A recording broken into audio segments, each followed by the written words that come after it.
इस मूवी की starting Mitch और जैक नेम के दो बंदों से होती है जो कि एक गाड़ी में किसी से बच के भाग रहे होते हैं। रिच अपनी बेटी कैथरीन की फोटो देख रहा होता है जो कि इस दुनिया में नहीं थी। तभी उसे एक बहुत अजीब सा क्रिएचर उड़ता हुआ दिखाई देता है, लेकिन वो उससे बचते हुए आगे चले जाते हैं। उसके बाद वो लोग एक गैस स्टेशन पे जाते हैं जहाँ जैक अपनी शर्ट पे लगा खून साफ कर रहा होता है। वहीं रिच को किसी के होने का एहसास होता है। वहीं जैक को अंदर एक इनविजिबल पावर खींचने लग जाती है। उसके बाद वो फटाक से बाहर भागता है और वो दोनों वहाँ से जाने लग जाते हैं। लेकिन शॉकिंग बात ये होती है कि आगे जाने पर उन्हें वही गैस स्टेशन दोबारा से दिखाई देता है जहाँ वो डर के बार बार गाड़ी के अंदर जाते थे और बार बार उसी गैस स्टेशन पे पहुँचते थे। तभी रिच गाड़ी से बाहर निकलता है और कहता है कि हम लोग कुछ भी कर ले, हमारे लिए यहाँ से बाहर निकलना नामुमकिन है। तभी जैक वहाँ से अकेले जाने लगता है, लेकिन इतने में वो अजीब सा क्रिएचर उस पे बहुत बुरे तरीके से हमला करके उसे मार देता है। उसके बाद वो वहाँ से गायब हो जाता है। अब रिच डर के उस गैस स्टेशन के अंदर एक मोटल में चला जाता है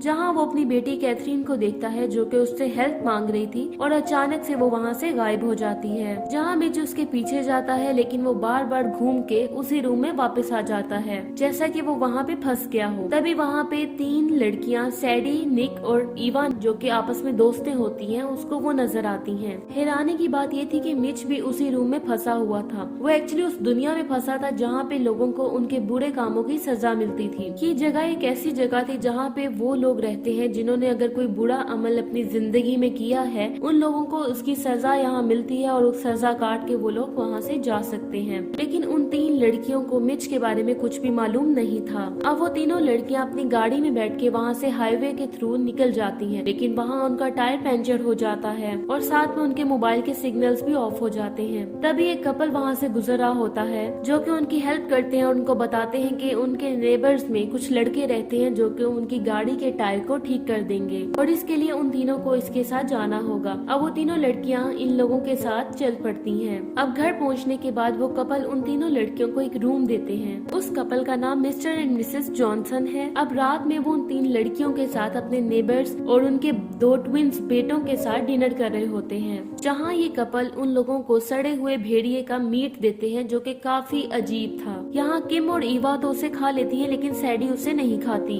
क्योंकि वो वेजिटेरियन थी। और खाने के बाद ईवा और किम को वॉमिटिंग होना स्टार्ट हो जाती है क्योंकि उनके मुंह से बहुत अजीब सा ब्लैक कलर का मवाद निकलने लगता है। अब सैडी हेल्प के लिए मिस्टर एंड मिसेस जॉनसन के पास जाती है। अब वो उन्हें अपनी बनाई हुई मेडिसिन देते हैं जिससे वो दोनों लड़कियाँ पी के सो जाती हैं। सैडी को दाल में कुछ काला लग रहा था, उसे लग रहा था जैसे कुछ अजीब है, इसलिए वो अपनी दोस्तों को वहाँ से जाने का कहती है, लेकिन वो लोग मना करते हुए बहुत अजीब सा बिहेव करती हैं और वहीं पे सोने लग जाती हैं। तभी सैडी भी अफसोस करके वहीं पे उनके पास नीचे बैठते बैठते सो जाती है। तभी उसे सपने में अपनी एक दोस्त दिखाई देती है जिसका नाम एलेक्स था जो कि मर चुकी थी। वो डर के उठ जाती है और देखती है कि ईवा और किम वहाँ पे नहीं थी। अब वो बाहर जाती है तो देख के डर जाती है क्योंकि मिस्टर एंड मिसेस जॉनसन अपने नेबर्स के साथ मिलके उन दोनों लड़कियों पे बहुत अजीब सा रिचुअल कर रहे थे, यानी कि वो अब शैतान के वश में थे। इस खतरनाक सीन को देख के सैडी बहुत ज्यादा डर जाती है। अब उसका पैर लोहे की जंजीर में फंस जाता है जहाँ उसके पास ईवा और किम आती हैं जो कि रिचुअल के बाद बिल्कुल ही अजीब बिहेव कर रही थी। इससे पहले कि वो दोनों लड़कियां उसके साथ कुछ करती, वो भागते हुए वहाँ से हाईवे की तरफ चली जाती है। अब सैडी को हाईवे पे एक कार आती दिखाई देती है जहाँ से वो हेल्प मांगती है। उसमें एक आदमी जिसका नाम लूकस होता है वो बैठा अपनी वाइफ से बात कर रहा होता है। तभी वो सैडी पे गाड़ी चढ़ा देता है और सैडी बहुत बुरी तरह से घायल हो जाती है। अब वो आदमी 911 पे कॉल करके उन्हें सारी सिचुएशन बताता है, लेकिन वो लोग कोई भी एम्बुलेंस प्रोवाइड नहीं कर पाते क्योंकि इस लोकेशन पे कोई भी जीपीएस वर्क नहीं कर रहा था क्योंकि उन लोगों को इसकी लोकेशन समझ नहीं आ रही थी। अब वो आदमी उसको उठा के पास में ही एक टाउन में लेके जाता है जहाँ वो किसी से हेल्प मांग सके, लेकिन हैरानी की बात ये थी कि वो पूरा टाउन खाली था। वहाँ उसे एक हॉस्पिटल मिलता है जहाँ वो उसे ले जाता है, लेकिन हैरानी की बात ये थी कि वो हॉस्पिटल भी खाली था।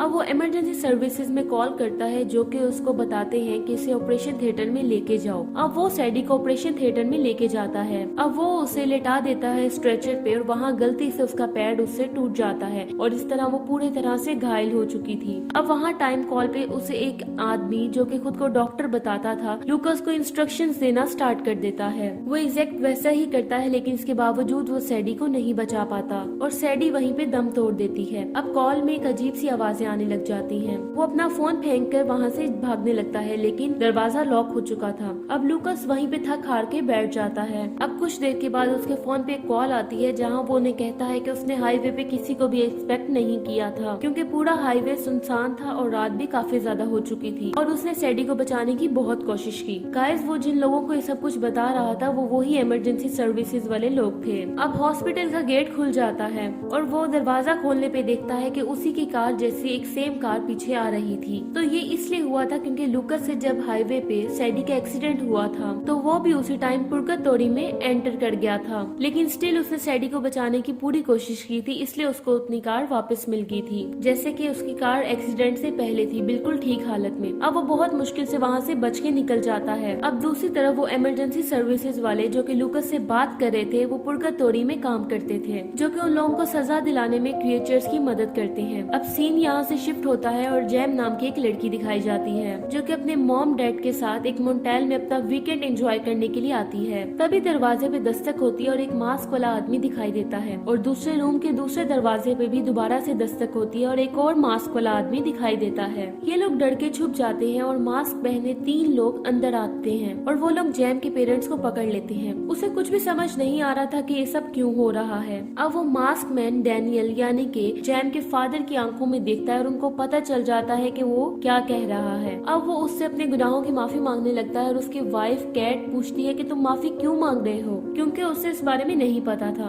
अब डैनियल को अपने गुनाह को बताते हुए शर्म आ रही थी, तो अब वो दूसरा मास्क मैन कैट के कान में कुछ कहता है। तभी कैट को भी अपने हस्बैंड पे बहुत ज्यादा गुस्सा आता है, लेकिन वो मास्क मैन उसके मुंह में एक कपड़ा डाल देता है जिसमें उसने कांच के कुछ टुकड़े डाले हुए थे और अब उसे सांस लेने में काफी प्रॉब्लम हो रही थी। अब वहाँ पे कैट की बहुत बुरी तरह से मौत हो जाती है। उसके बाद वो लोग डैनियल जो कि जैम का फादर होता है उसे भी बहुत बुरी तरह से स्टैब करके मार देते हैं। अब वो अपना मास्क उतारते हैं और अपने चेहरे रिवील करते हैं, तो दोस्तों वो कोई और नहीं बल्कि मिच और जैक ही थे। ये वही लोग हैं जो हमें मूवी के स्टार्ट में दिखाए गए थे और दोस्तों इन लोगों ने ये इसलिए किया था क्योंकि मिच की बेटी के साथ डैनियल ने बहुत गलत किया था, जो कि अब इससे बदला लेने आए थे। तभी दोस्तों वहाँ पे जैम आ जाती है जो कि पीछे से इन पे हमला करती है, जो कि वहाँ पे छुपी हुई थी। अब वो लोग उसे भी पकड़ लेते हैं और मिच उसे बहुत बेरहमी से मार देता है। अब इन लोगों ने जैम को मार दिया था जो कि बिल्कुल बेकसूर थी। तो अब ये लोग भी पुर्गाटोरी में एंटर कर चुके थे, यानी कि बहुत बुरी तरह से फंस गए थे। अब कैट, डैनियल और जैम के पेट से काफी अजीब से क्रिएचर्स सामने आते हैं, जो कि मिच और जैक के साथी को काफी बुरी तरह से मार देते हैं। अब वो लोग काफी मुश्किल से वहाँ से बच के निकल जाते हैं। वो लोग काफी ज्यादा डरे हुए थे और गाइस उसके बाद वही सीन आता है जो कि हमने मूवी के स्टार्टिंग में देखा था, यानी कि मूवी घूम घुमा के उसी जगह पे आ जाती है जहाँ से मूवी स्टार्ट हुई थी। अब जैक और मिच के साथ क्या हुआ ये तो आप लोगों को पता ही होगा, क्योंकि आप लोग स्टार्टिंग से हुए देखते आ रहे हैं, जहाँ क्रिएचर ने काफी बुरे तरीके से जैक के मुंह को पकड़ के उसे मारा था, जैसा कि उसने कैट के साथ किया था, और वो ये मौत डिजर्व भी करता था। तो जब भी कोई इंसान किसी के साथ गलत करता है और पुर्गाटोरी में एंटर होता है तो क्रिएचर उस पे नजर रखते हैं। और इसी के साथ ये मूवी एंड हो जाती है। Thank you so much for watching.